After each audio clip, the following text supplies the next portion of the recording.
Welcome to our channel. Today we how to uninstall OneSignal UI pop-ups from your website step by step clearly.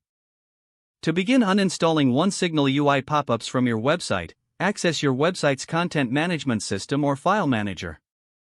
Locate the section where OneSignal is integrated into your website. This is usually found in the header, footer, or a designated script area. Open the specific file or area where the OneSignal code is present. Look for the snippet that typically starts with window.onesignal or includes onesignal.push. Once located, you will need to remove this entire snippet from your code.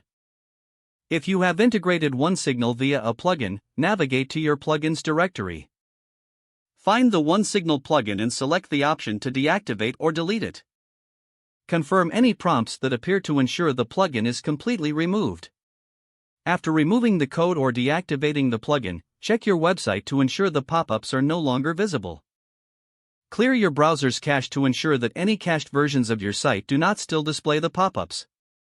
Finally, make sure to test your website on different devices to confirm that OneSignal pop-ups have been successfully uninstalled. You are now finished with the uninstallation process for OneSignal UI pop-ups. If the page does not load, refresh the browser or try again in a private or incognito window.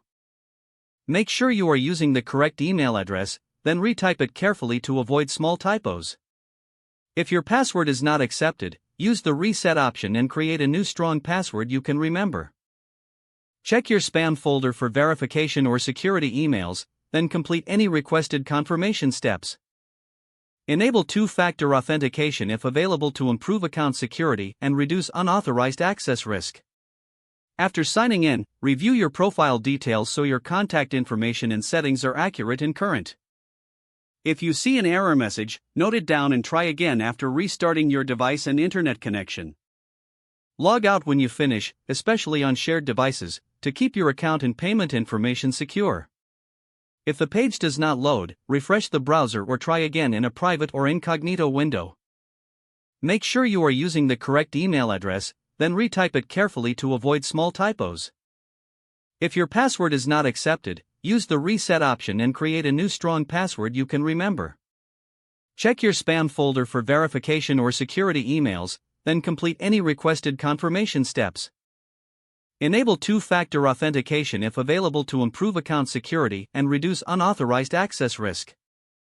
After signing in, review your profile details so your contact information and settings are accurate and current. If you see an error message, note it down and try again after restarting your device and internet connection. Don't forget to like this video and subscribe to our channel for more step-by-step tech guides.